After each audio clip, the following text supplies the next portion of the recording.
soldering. So for today's video, ang ipapakita namin sa inyo ay ESD kit, anti-static field service kit with ESD logo on back.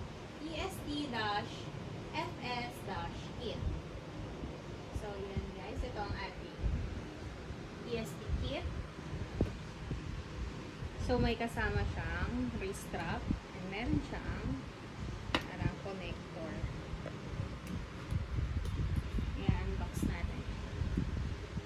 Kasama siyang bag. Ito yung kanyang bag. So, ito ang kanyang laman. Yan ang kanyang laman, guys.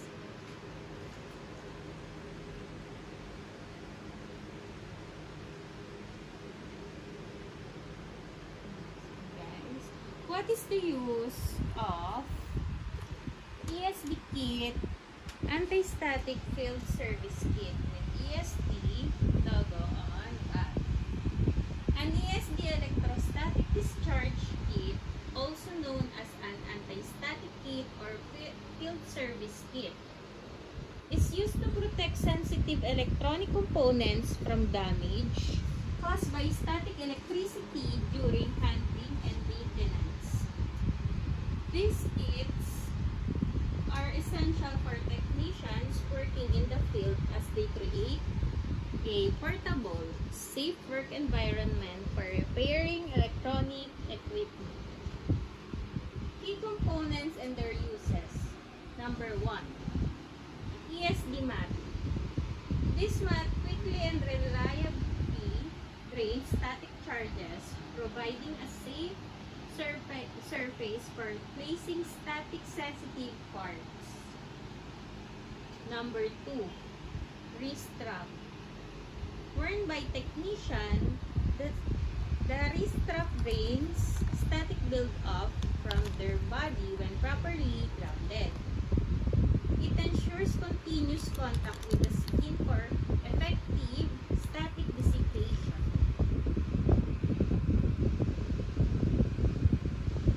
Number 3, ground cord.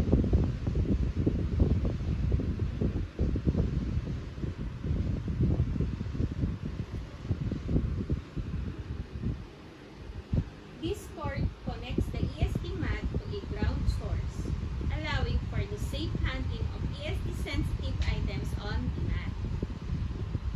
Common ground location include water pipes, unpainted equipment, frames, and building frames. Number 4, ESD pouch.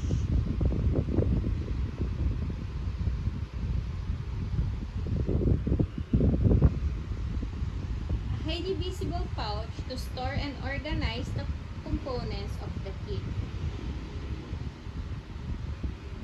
Benefits and features. Number 1, portability. The compact and portable design makes it easy to carry and use in various locations. Number 2, instant EPA. Creates an instant electrostatic protected area, EPA, for safe working conditions, even in remote locations. Number 3, organization. Keeps all components safely stored and neatly organized for easy access.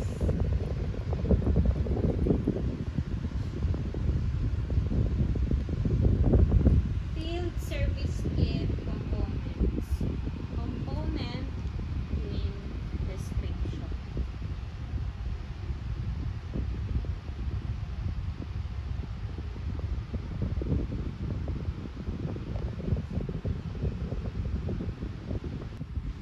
Setting up this ESD field service kit. Number 1, unpack the kit.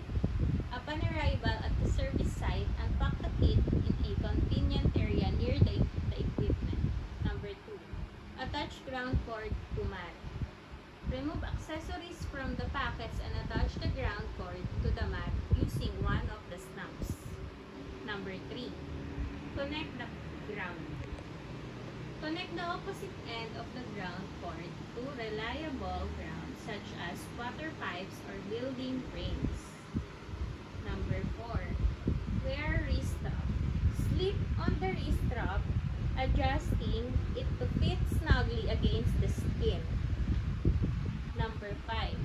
Connect the coil cord. Snap the coil cord to the wrist strap and insert the banana plug into the jack of the ground cord to connect the wrist strap to the same common ground as the work surface. Care and maintenance. Number 1. Cleaning. Clean the mat with an ESD safe mat and surface cleaner or mild detergent and water. Drying. Air dry the mat after cleaning, removing excess moisture with an absorbent cloth. Avoid using heat to dry the mat. Number 3. Avoid solvents. Do not use strong solvents like halogens, ketones, or ethers as they can damage the mat surface. Wrist strap. The wrist strap can be hand or machine washed. So guys, yan ang ating ESD kit, anti-static field service kit with ESD logo on the back. ESD-FS-kit. So, ayun lang guys. Please subscribe our YouTube channel and TikTok account. Thank you!